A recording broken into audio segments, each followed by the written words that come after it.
Hi everyone, Astrobabushka here. This video will be about new Pope.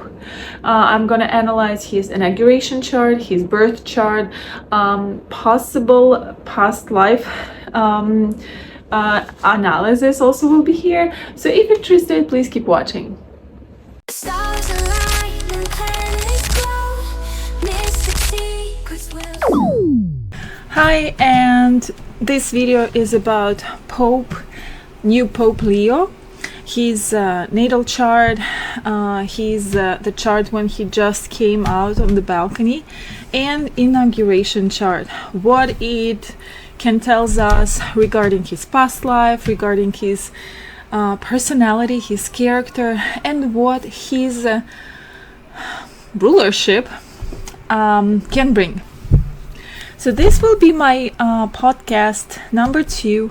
I'm doing it with a screen recording, and it will be sort of a free flow where I'm opening chart in front of you guys and just in lifetime doing my analysis, doing my assumptions or prognosis or what can be, what cannot. And so I suggest to start with his past life reading, which is quite fascinating, and I will combine his past life reading with his natal chart, although we don't know his exact birth time, but his sun and moon is in Leo, which is, to be honest, it's fascinating to me, because his name became, as a Pope, Leo. And so, why it's important to see his natal chart, even if we don't know his ascendant, because his sun conjuncting moon, it's 2 points out of 3 that we always analyze regarding the birth chart. So it's like a 70% accuracy regarding his personality. Okay, so Pope, his real name is Robert Francis Prevost. He was born 14th September 1955, I believe, Chicago, Illinois. Oh no, wait. First, we are watching his D60 chart. D60 chart is a chart for them to see, because I know exactly the minute of his time when he came out on balcony, when it was decided that he's going to be a new Pope for the Roman Catholic Church, and so this is pretty accurate. And we can see here in D60, it's called Shashtyamsha. It's a past life karma, past life events, and it's pretty strong chart we see here. What I can assume here, it looks like that he was already been a philosopher, a visionary, a spiritual reformer in the past life. His life and work were closely connected to foreign lands and travel. It is evident that he had to go through experiences of renunciation and self-sacrifice for the sake of higher ideals and a greater purpose. This is what the Lagna in 12, the Lagna in Pisces, and Lagnesh in the 12th house of isolation and foreign lands tells me. It's quite likely he operated not directly, but from behind the scenes, sort of great cardinal. Regarding the position of the moon in the nakshatra Punarvasu, ruled by Jupiter, which I believe moon is important, and Punarvasu, right off the bat, I'm right off from the get-go, Punarvasu, people with Punarvasu, they don't get what they want from the first try. I have my sun Amatya Karaka in this nakshatra, and yes, I need to make things at least 2 or 3 times to get the results, the desired results. So and so because we start the Vimshatari Dasha readings from the nakshatra of the moon ruler, and it's Jupiter, so this is how his life started. His life started in the Dasha of Jupiter in 12th house, which is already the first 16 years or so of his life, and it looks like he spent it already in sort of isolation, solitude, and detachment. It's, in my mind, it's very possible that from early childhood he was already in a seminary or similar religious institution. So from the age 16 to 35 he served in church and received significant recognition and honors, because the next will be Saturn, and Saturn here exchanging signs, or it's a Parivartana Yoga, very powerful. So it's a between 9 house of law and dharma and 11th house of recognition. So I think this is when he got his significant recognition and honors for his service. This was a time when he gained considerable influence, and the sun and Ketu are exchanging nakshatra signs.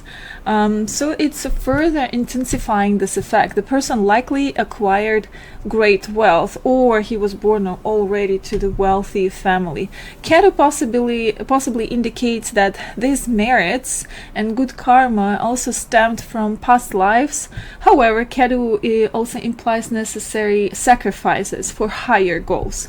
By the way, whenever you see axis Rahu or north lunar node and Ketu in 11th house, it's very high likely this person will be famous in his like smaller circles or bigger circles. For example, I remember very well a chart of Angelina Jolie. So she has this axis 5-11. Also, a lot of bloggers, a lot of influencers nowadays, they have this Rahu in the 5th house and in the 11th.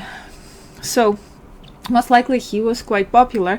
The next 17 years from age 35 to 52, again it's very approximate, but more or less it gives like the sequence of dashas give us the path of how the person lived his life in the past.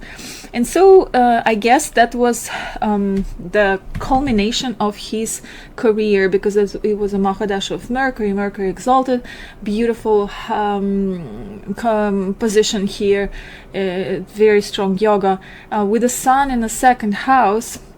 I would assume that he possessed very commanding voice. He was a leader who fought for justice and upheld a specific ideology.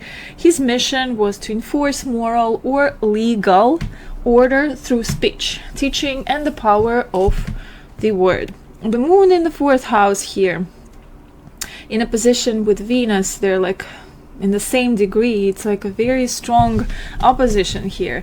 Gives us a clue about what he had to sacrifice: love, children, family life, and that's about it, more or less.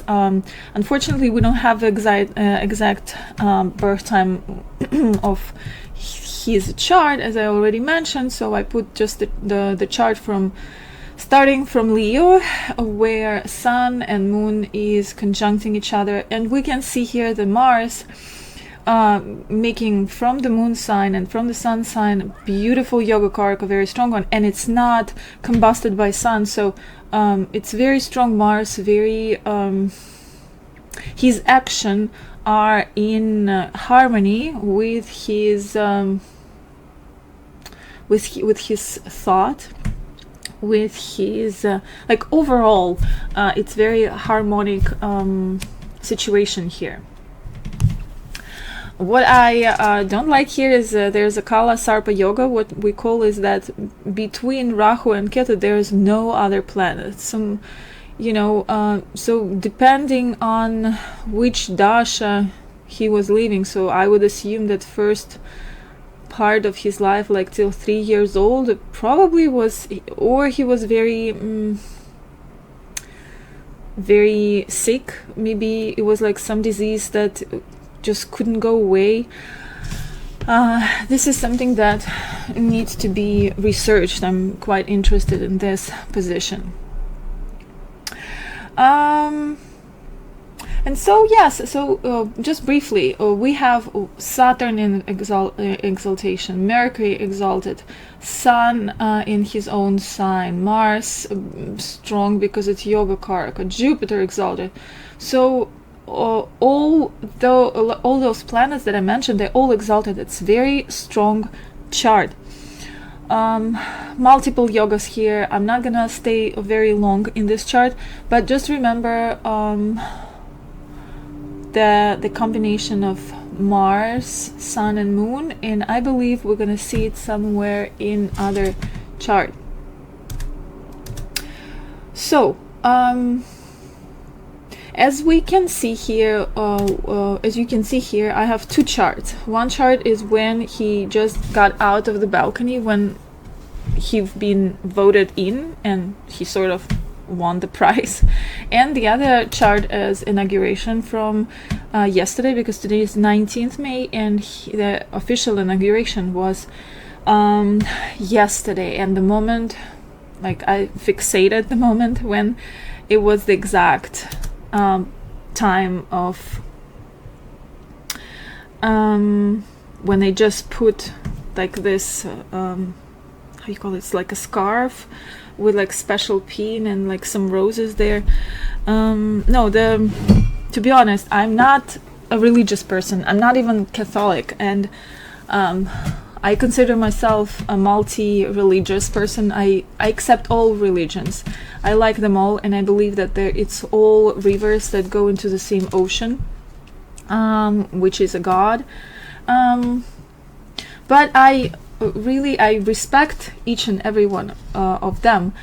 And so the moment when he just got off the balcony, for me as astrologer, it was interesting to see from the point of view that I can make a chart and I can see something there, I can try to analyze and I try to predict.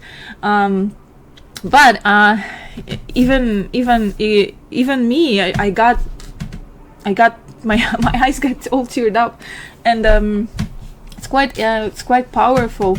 And people say that the Pope or the Church, they don't hold so much power anymore, and there's been a lot of scandals. But we're gonna see here in his chart about that, and where the new Pope can lead the Church in the next years. Okay, so we're starting with a chart of the 8th May, and ascendant here we see Libra, and it's Swati Nakshatra. Nakshatra is crucially important. There's a 27 nakshatras, so that's why the same Libra ascendant can be completely different personalities. Like for example, both Puff Daddy and Justin Bieber, they both have Scorpio Lagna, but one of them is Anuradha Lagna, Scorpio Lagna, and another is Jyeshta Scorpio Lagna. So knowing the mythology of nakshatras is quite important to predict the personality of the person. And so here we see Libra. In official inauguration, it's Cancer. So it's both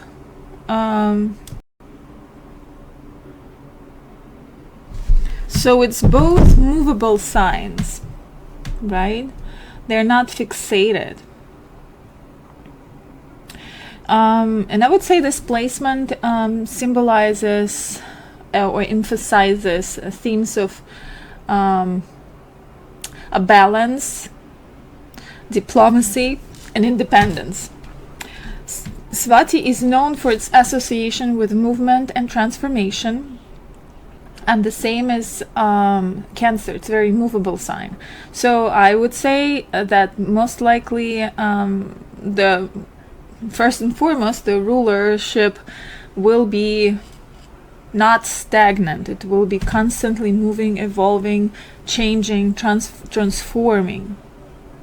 And Nakshatra Swati is known for its association with movement and transformation, and suggesting a papacy that may focus on adaptability and progressive change. Interesting here that Sun and Moon are affecting Lagna, and Mars is aspecting with the fourth aspect. So regarding Sun and Mercury, the leadership style will be assertive and communicative, and this placement suggests that Pope Leo XIV may prioritize direct engagement with others and emphasize partnerships and dialogues both within the church and in a broader interfaith context. Mars here, it's debilitated, and the same it's debilitated in Lagna in the moment of official inauguration. Here it's in Kendra, and it's in both movable signs, and it's debilitated, but we see that it's supported by Mars being in Scorpion, its own sign, in the Vamsha. It's a second Rasi sort of chart, and so it can indicate internal conflict. Just speaking about Mars in Cancer for right now, it's internal conflict around authority, passive aggressive tendencies, or defensive actions. Symbolically, they can reflect a papacy that appears nurturing, but it's under pressure. It's possibly dealing with deep institutional tension at the same time. And while, again, Mars is considered to be weak and debilitated, this placement can manifest, especially with the support from the Vamsha divisional chart. It can manifest as a nurturing yet determined approach to leadership. It may reflect a focus on protecting and caring for the global Catholic community, aligning with his messages of unity and compassion. Accentuated sixth house, we see here Rahu, Saturn, Venus, and Vedic astrology doesn't work with Neptune. I do. So it's 4 planets here. And it's a Rahu-Ketu axis, so it's a big accent here on conflict resolution, on service, on healing, and it's even more that the Lagnesh, the ruler of the first house, is exalted here. So she's, despite of being on this malefic situation, aspects, conjunctions, it's still good. It can add, the Neptune can add some spiritual vision or illusion. It all depends. And so I would say can be like a wrestling between idealism and constitutional burden. Conjunction here implies karmic service, taking on institutional dysfunction and being a reformer in the face of adversity, because there's 2 planets almost still conjunct. They're not conjunct anymore directly, but you know, they're still very close to each other. Saturn conjunct, they're 2 degrees away from each other in 6th house, there's a fixed star, Sheat. And I need to point out here that Rahu is in one nakshatra, the previous one, Purva Bhadra, which is more dark. And Saturn is in another nakshatra, already the next one. So this placement underscores a transitional period, suggesting that Pope Leo XIV rulership may be a bridge between traditional structures and emerging paradigms within the church. There's also a star star Sheat here. It's It's associated with mental brilliance, right? But it's also misfortune, shipwreck, sorrow, and when the Saturn, our outer planets, conjunct Sheat, it often brings great suffering or great responsibility or a mission, very hard one, very hard mission.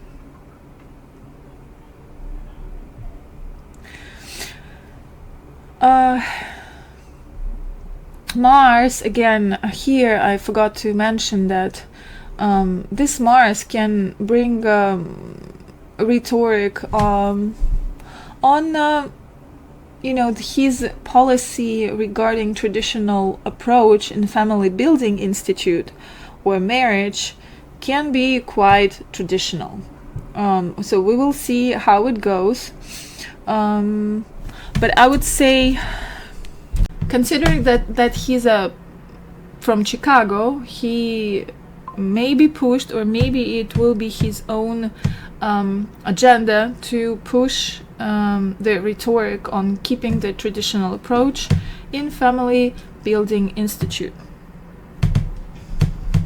So getting back again, just to wrap up about his Mars, because it's also important to see that Mars in his official inauguration chart is also debilitated, but it's in Lagna, so it's more accentuated.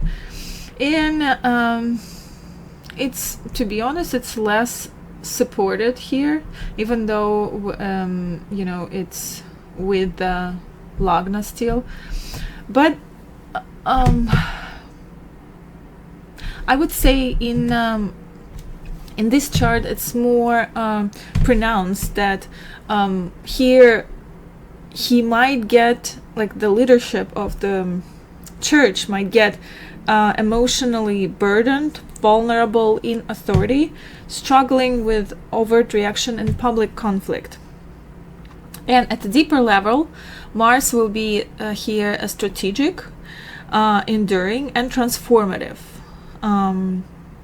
capable of quietly executing reforms, because it's in Scorpio. And being Mars in Sagittarius in the official inauguration chart, officially it will be all done with a sauce of like high spirituality and like this high level morality and leadership, which in fact it will be hidden under the surface many things. Sort of classic soft outside and steel inside archetype I see here. Now, what else interesting here? Mercury here, aspecting again Lagna, is in Aries, and it's Vargotama because it's in Aries, also in the Vamsha chart. And when we see Mercury repeating itself in the sign, in the same sign, it gives purity, strength, and consistency in his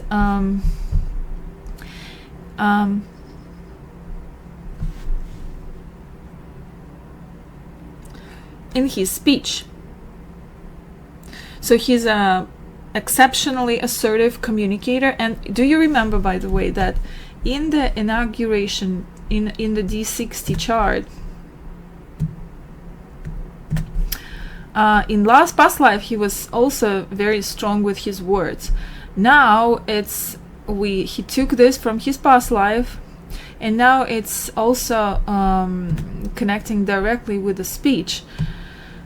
So this is the past life. He is a talent for sure.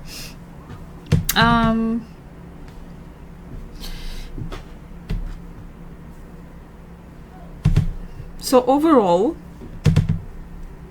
it will be powerful speechcraft and emotional persuasion.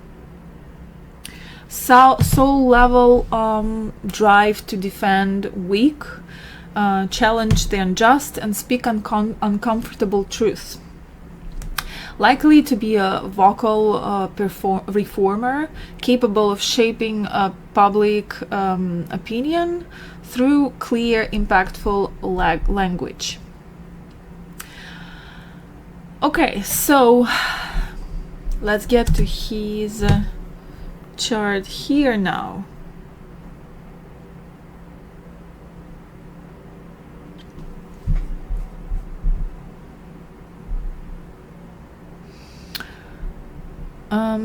And we see again here Mars is connected with Mercury again with the Sambandha. And later on I will talk a little bit about the beautiful loop between multiple planets here. So during all dashas, it's sort of like mostly all his chart is active during any Mahadashas because they all connected with each other. But so far, just a few words about Lagna here. It's in Pushya and it's ruled by Saturn. And it's definitely brings the idea of karmic weight. And the stellium in 9th house instead of 6th house here may indicate the deep transformation in church doctrine or global role even. Because the 9th house is the house of international when we speak about mundane astrology, it's about like international relationships, international organizations. And so there's a definitely tension between tradition, Saturn, and progressive forces, which are Rahu and Neptune here. Venus still exalted here, and it adds grace, diplomacy, and sort of like a soft power to the Pope's visuals, I would say, to his recognition as a person. So the Sun Mahadasha, I took 15 years more or less, because this is how many years Pope Francis, the previous Pope, was in charge of the Catholic Church. So I took more or less 15 years, and now it will be the Sun Mahadasha period until August 2025. And Sun is beautiful here because it makes Tana Yoga, and it's part of this loop, planetary loop in the chart that I will talk a little bit later. And it marks a rise in visibility, alliances, and voice for Pope Leo XIV. I would say it supports ideological anchoring, financial statements, and values-based public leadership.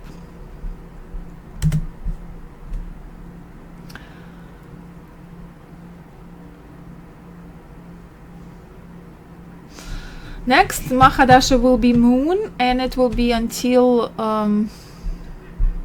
it will be until October 2026. And it will be sort of, because Moon here is with Pluto, so it might have, sort of aggressive rhetoric here. Pluto is also deeply connected with Mars because it's in Sambandha in a position, and it is Mars is a yoga kark in this chart.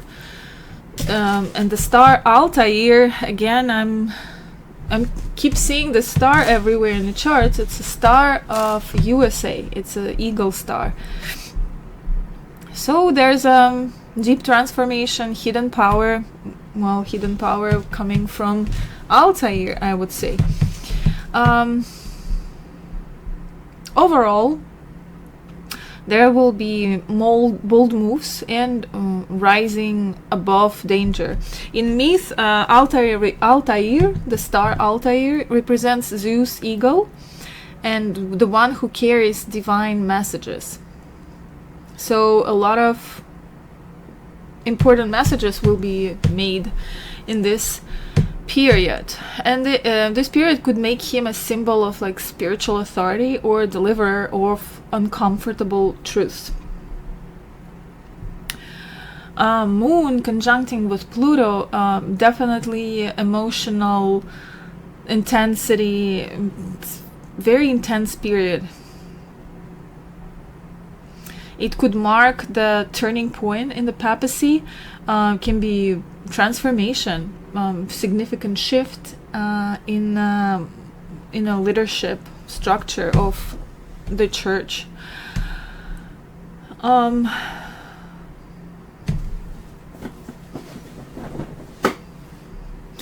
Now,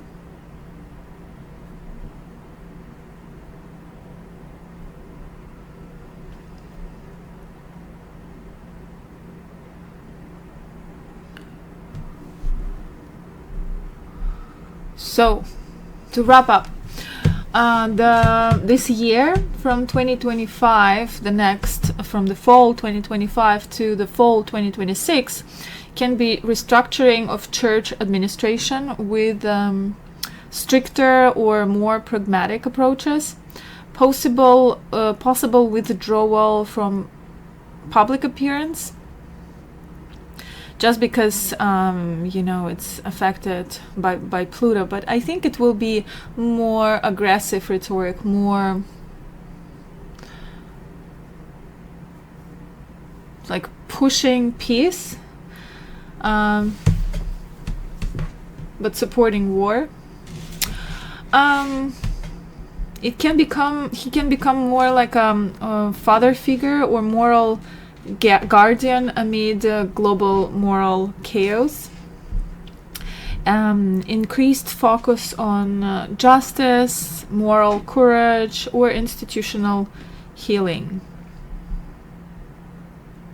So the chain of sign exchange here is quite fascinating. It's not very often to see this loop. We all know that when two planets exchange the signs, they create like superpowers, sort of. So even like with a bad placements or negative connections, they're making each other more stronger. And like if you think about energy flow, when there's like two planets creating this loop, the energy of these two planets or significations of these planets, they like go on the loop, and they're just like getting stronger and stronger, especially if the person is aware of it and working on towards creating like this spiral up sort of move regarding those energies. And so here it's how many? Okay, so let's start with Jupiter. Jupiter is in the sign of Mercury. Mercury is in the sign of Mars. Mars is in the sign of Moon. Moon is in the sign of Saturn, and Saturn in the sign of Jupiter. So it's 5 planets in the loop. It's a very rare and powerful, especially for a spiritual world leader. So Jupiter with Mercury, there's a deep spiritual, gives him the power or the possibility of like potential of the power of being a spiritual communicator, one who translates high level truths, spiritual truth on the relatable language for like just the regular normal people. Mercury with Mars, like Mercury gives the energy of intelligence to Mars, that is like very fast acting, passive aggressive. So it's sort of like supporting him in his this hysterical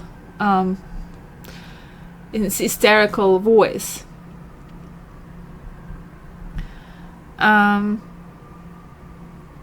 It gives like a sharp and forceful communication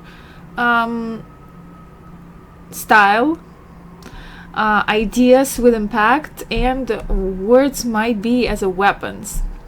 Mars gives his power to Moon. And this, like a planet of willpower and conflict, gives exchanges with mind and emotions. So it is definitely emotional courage, inner strength, and fighting for nurturing principles. It may indicate emotional turmoil or tension in leadership, but also powerful internal, like a foundation, powerful internal foundation. And here we see Moon and Saturn in the end.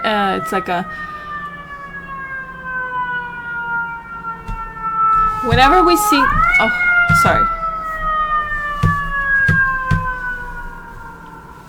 Whenever we see connection between Saturn and Moon, it gives like this idea of sadness.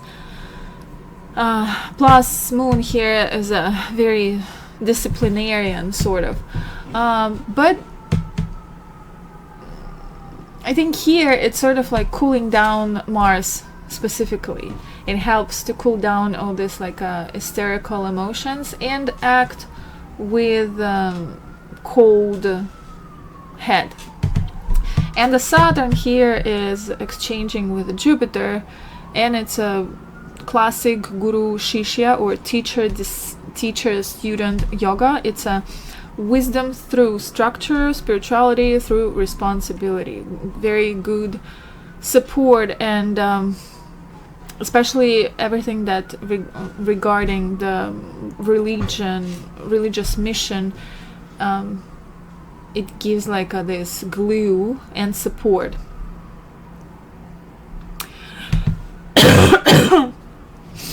So overall, there's like a chain of planetary exchange creates like a wheel, and it gives the profound inner mastery through lifetimes of spiritual evolution. The Pope is both a servant and strategist, healer and warrior, teacher and sufferer. So the entire personal mission is interlinked with the global mission. Here we see thought, word, emotion, action, responsibility. They all interconnected with each other. They support each other, and they move as one cycle. No piece can operate independently. So again, we see here that all the planets are connected, and we also see that they are all placed on the bright side of the chart. So it's going to be a lot of